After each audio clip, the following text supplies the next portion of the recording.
Hi everyone. Today we are talking about how PFH is supporting the students in Corona situation. And as you know, the situation is really bad worldwide, but at the same time, Germany is doing pretty well. But now, when it comes to international students, we really want to know what the university PFH is doing. And we have today Stefan Zammit from the international office who will be telling us about this. Hi, Stefan. How are you? Very well, thank you, Ashvir. I'm very well. And you, everything okay at your end? Yes, I'm good. Thank you. Yes, Ashvir, these aren't easy times. And yes, you are right, Germany is doing relatively well, but things do have to be put into perspective. We're looking at one of the harshest crises we have ever had. And it's affecting not only Germany, but it's affecting the whole world. There are lockdowns everywhere, and in Germany things might be a little bit better, but even in Germany there are many restrictions, and we are having to learn how to deal with all these restrictions. And of course, everyone is hoping that we will soon be able to return to normal. Yesterday, uh, our chancellor discussed with the heads of the various states in Germany what measures can be loosened perhaps, and which ones will have to be upkept. And we have seen that in a couple of weeks' time, certain measures will be relaxed a little bit. So that is a very positive news that we're looking towards returning slowly, very gradually, but hopefully very steadily to normal. But it will be a while until things do return to normal. And in the meantime, then we have to make sure that we maintain our services and increase them where necessary. So, for example, this week we started with lectures in Göttingen. We started with the courses in general management, in the master's program in general management. We started courses also in our other campus in Stade, close to Hamburg. And we, of course, are witnessing certain issues such as the internet connection of some of the students. These courses are online right now. Exactly. So we're doing all the courses which can be done online, which means all the courses for the management programs, which do not require any time in labs or any patient care, such as some of our other degree programs. Management and the psychology programs are not affected by the social distancing, so to say. So we were able to That's start. really nice. I would like to interrupt you over here and would like to understand also from students' perspective that since these courses are online, how do you ensure that these courses are actually done in a full-time manner and does not actually get into a format of a distance course? Because some students might be worried about that. That is indeed something that has been brought to our attention by some students before we started the lectures. And the main difference basically is in we're doing everything online live. So we have live sessions. Students join classes live, and they have the possibility to see the lecturer, to see the slides. The lecturer can also organize working groups within the main lecture theater, so to say. Can share documents. And students can ask questions. They can share their screens with the rest of the class. So we've been testing this now for a few weeks. So as soon as it was obvious that we would have to find an alternative, we immediately started testing and organized information sessions, training sessions for lecturers, so that they know how to use the software properly, and also immediately for the students themselves. And that was good because at the beginning, many did have issues. Many would log in with an unstable Wi-Fi connection, or would be using microphone which is not perhaps up to standard. So we all had enough time to make sure that we upgraded our technology. That it doesn't cost much to have a decent connection. For example, sometimes it just takes an adapter. or just a cable to attach your computer to the local area network instead of using an unstable Wi-Fi. Yeah, sorry to interrupt you again. And if the student is not able to attend any class due to whatever reasons that you have cited or maybe another, is there any way that you have provided them to maybe see the session later on? Yeah, this is the plan. In fact, we are recording the sessions. It's Let's put it this way. It's always nicer to have the students participate live. This is what makes a class interesting. But of course, it's helpful to have the recorded sessions then for the students to perhaps go through it again, or for those students who have justified reasons, good reasons not to attend. Thinking about one fellow student who is currently in South America. She can't attend the class at 10 o'clock our time, because that's 3 o'clock back at her home. So of course, it's the least we could do is to provide her with the recorded sessions. But again, group work, for example, that's something that doesn't have the same value. So that's why it's always best to participate live. But still providing the students with the recorded sessions is another way to ensure that they have access to the content. One issue is, as you might know, in Europe we have very strict data protection regulations, and it is important that we adhere to these regulations. So we do have to have every single student's permission in order to share these recordings with their other fellow students, and of course the professors have to have to agree also to the sharing of these sessions. So far, it looks good. Most professors are very happy to share the recordings, but as I said, there are good reasons also not to do so.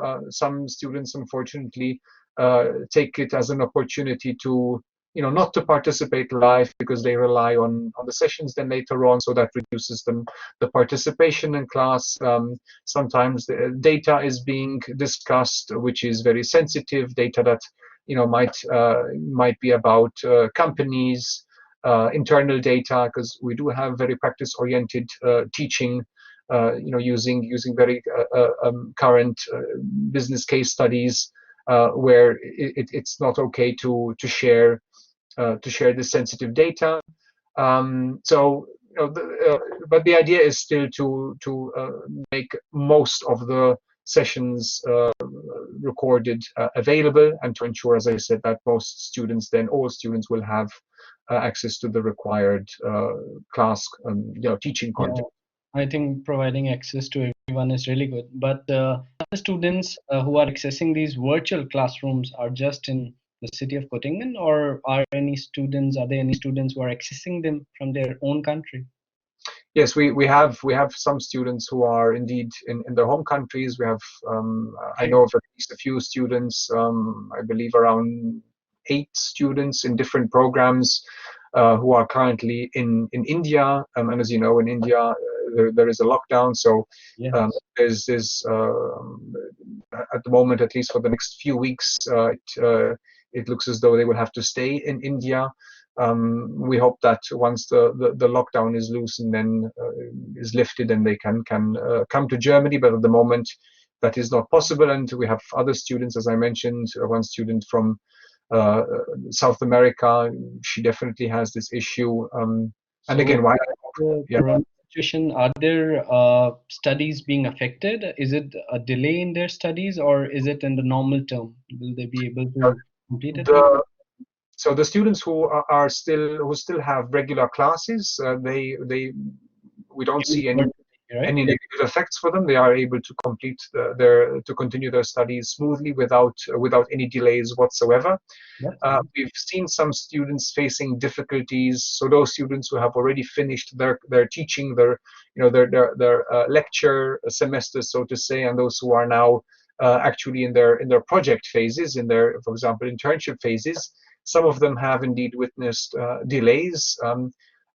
but the way this particular master's program in management, which involves also these practice-oriented project phases, is that it is possible to bring forward the master's thesis and then do the internships later. So students are still in a position to do work at the moment, so they can do research now, and we have increased access to online databases, so they have a much larger portfolio available from home. They do not need to go anywhere, so they have access to these databases, to online literature sources, and they can write their thesis and then do their projects later on. And we already have confirmed cases of students who have got a confirmation for the internship to start on the 1st of June or to start on the 1st of July. We even have, it's something at the beginning, when the crisis started, I was a little bit, obviously a little bit unsure about, and but it does look as though companies are still poised to carry on with their operations, and many of them are in actually growing, and they had plans to increase staff, and always looking for good interns. And it looks as though they haven't really put these activities on hold. Perhaps they postpone them for 1 or 2 months, but it does look as though they have, in most cases, they are returning to normal, and they are still recruiting. So even if you're looking on job portals, you will still see there are many vacancies being advertised. And while it does make sense to give, to get a bit of a buffer by, as I mentioned, for example, bringing your thesis forward and then postponing your project, as the case may be, the options are still available. So students are still getting their internships, and more happily, we've even had cases of students in the time of crisis getting full-time job contracts. So that is extremely positive news. Yeah, sure. But this was about the studies. But to be honest, for a student, it's more than that when they are living in another country, especially when we talk about the international students and also their families. So, have you received any issues from any students regarding this crisis situation that is apart from the studies? If so, what do you do, or what are the measures you're taking to ensure that the students, even if they don't have a physical reach to you people, since I know that every one of you are working from home, so you're available virtually. So what are the measures you're taking to give them the opportunity to still be in touch with you? Well, practically every opportunity that they had before, except for actually walking into the office. So all our phones have been diverted to our mobile phones. Okay. So if they call us on our office number, they can access us directly. They have our WhatsApp number, so they can contact us via WhatsApp. They can contact us via Skype. They can contact us via our virtual rooms. We use other software now, in addition to the software that we had already been using before the crisis. And we've just increased our communication, making it very clear to everybody, listen, we've always been very happy to communicate openly, and we've always had an open door policy, and in these times it's even more important to maintain this open door policy. And there aren't any stupid questions. Any questions need to be answered, and we are always happy to do so. And yes, there are many concerns. Many students are now having, of course, issues, not necessarily here in Germany, but back at home. Their families are being affected by the crisis. Some of them have family businesses which are being affected. And it's always important to look at the individual cases and to see how we can help the individuals themselves. And so far, we haven't had many, or in fact, I would say we haven't had any really dramatic cases. Of course, every student is an individual, but it does look as though many are mastering the crisis. How long this will last, as I mentioned earlier, nobody knows. But if students do approach us with very individual needs, we always do our best to help them. At the beginning, before when the crisis started, many students did approach us and informed us that they wanted to leave the country, to go back to their home country. And of course, and everyone understands why. You have Mm. family and friends at home, and they have they have perhaps a different picture of what's going on. They don't have the complete picture of what's going on here in Germany. A few weeks later, it turns out things in Germany are not as bad as they looked. I'm not saying they're nice. So we do have over 100,000 confirmed cases, but things have improved dramatically. The rate, the spreading rate it's still spreading, of course, but the rate has definitely decreased, and now things are looking much better. But you never know that, of course. It's easier to say now that a few weeks have passed, but we did our best to console the students that we would maintain we would keep up our structures, our schedules, that we would stick to the normal schedule, and that we would immediately return back to normal classes, physical classes on campus as soon as it is permitted. And that's the nice thing about our solution. We have live classes. The moment we're allowed to go back to campus, we'll just immediately switch to campus, and the structure will remain the same. The timetable will remain the same. It's just, it won't be virtual anymore.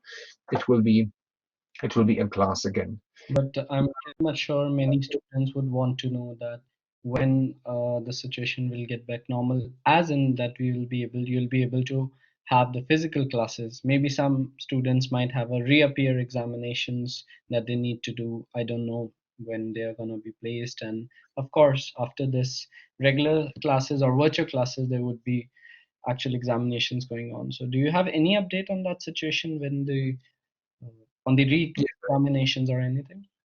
That is indeed a very important question. So exactly when we're going to return to campus for the classes, it's hard to tell. We all hope that we will be able to return perhaps towards the end of May, June, but it might be that we end up doing the whole summer semester via virtual live online classes. But it does look as though we will be able to conduct the exams on campus under strict regulations. So we will have to maintain the required distance, but it does look as though we will be able to conduct the exams as usual. So you're right. Yes, we have resit exams coming up now in May, and then we have the regular examinations that will be taking place towards the end of June and July. And we are very confident, not to say 100% sure, but I would say 99% sure that we will be holding these exams as planned on campus. As I said, under restrictions, of course, but I guess we're going to have to all get used to these new restrictions. We might have to wear masks, for example. Um,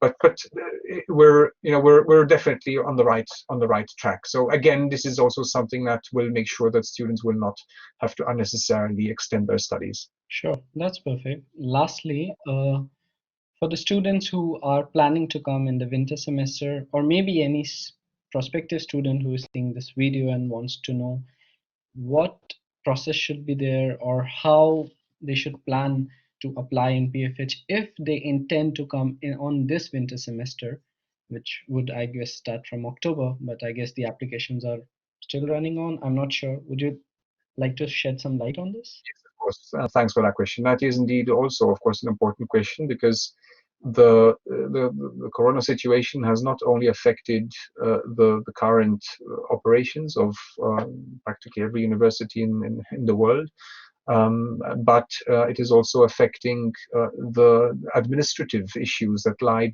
behind the start of a semester. So as you know, visa application processes do take a while, depending on which country the prospective student resides. And at the moment, embassies, German embassies and consulates worldwide are not processing visas. And rightly so, of course, because at the moment, the traveling is not allowed, or at least strongly restricted. We do expect a backlog to occur once they reopen and once they start processing applications again. So we do expect students who would usually be perfectly on time with their visa application to experience a delay, and that they might not be able to start their studies in time in October. But we're still accepting applications, of course, and we're welcoming them, because what we are planning to do is we plan to hold our classes regularly in October on campus. But for especially because we will be having students who will not manage to get their visa on time, the idea is to also record these sessions live. So students are sitting in class together with the lecturers, and at the same time, these lectures are also being transmitted live on our platforms. So students who are not able to attend, for example, say India or Africa or South America is always a bit of an issue because of the time, and depending on how far east we go from central Germany's point of view, then of course it might become a problem too towards the late afternoon and the evening.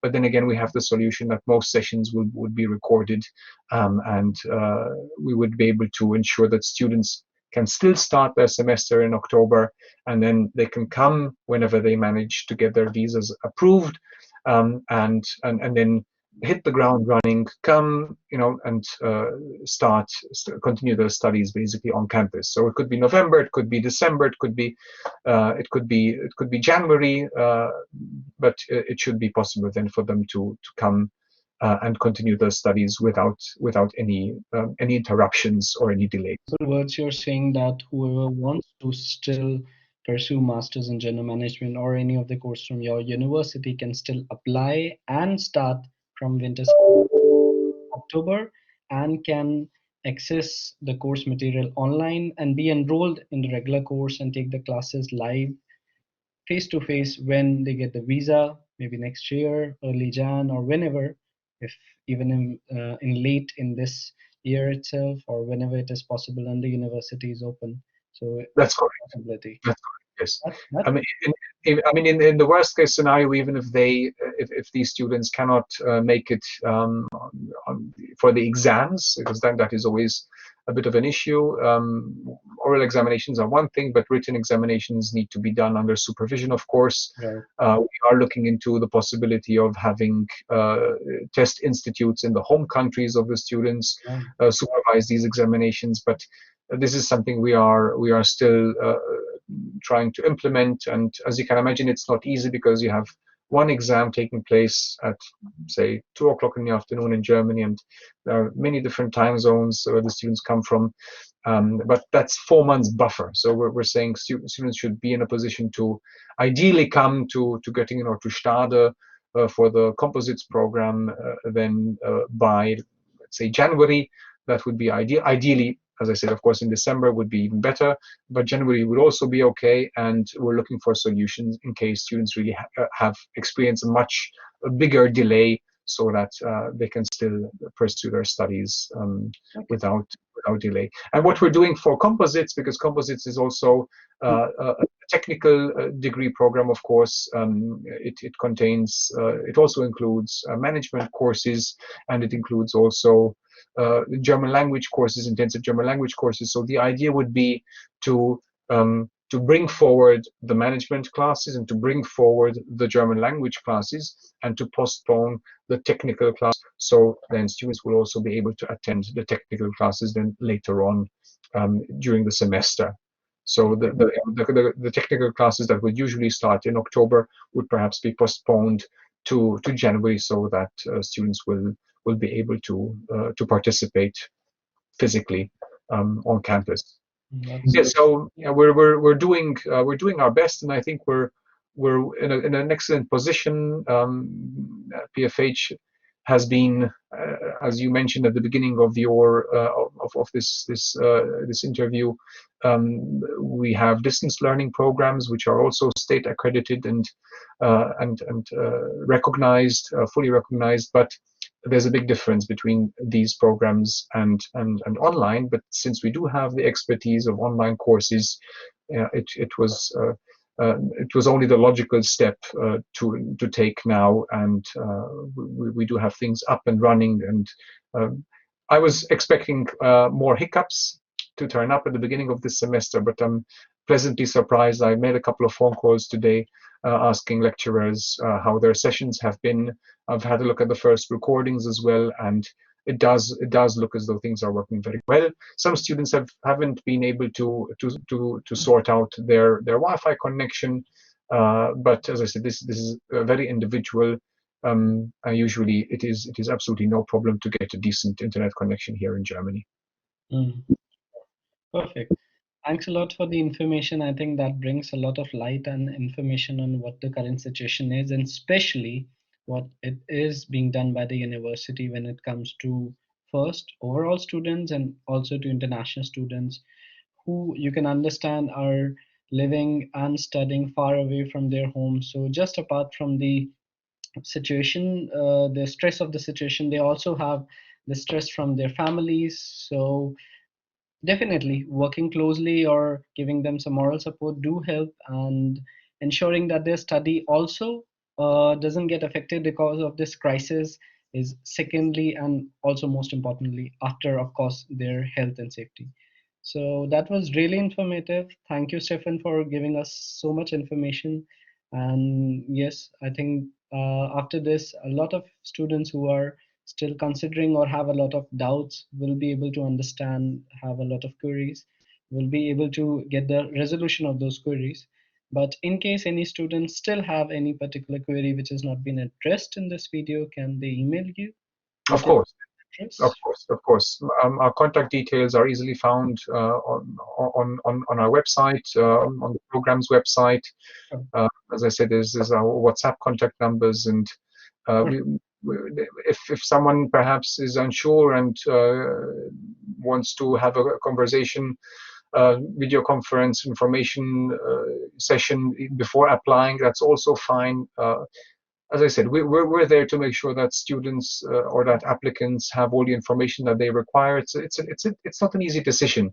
Now, the programs are not cheap. Okay, studying in Germany perhaps is cheaper than in other countries like the UK or the US, but still it's a big investment. Students are spending money. They're investing their time, their life basically. It's a couple of years of their life that they are dedicating to their studies abroad, and perhaps they intend to stay longer in Germany to gain work experience. So it's a decision that has to be well thought through, and such a decision can only be taken if the applicants also have the right information, and to have the right information you have to have the right communication. So we offer this communication, and we are very happy if applicants also contact us in the very early in the process, so that we can help them out and perhaps point them in the right direction. This interview, thank you for your time, and I'd like to also use this opportunity to wish everyone all the best. I sincerely hope that this crisis will soon come to an end, and that we will all be able to return to whatever normal will then become. Thanks again, and all the best.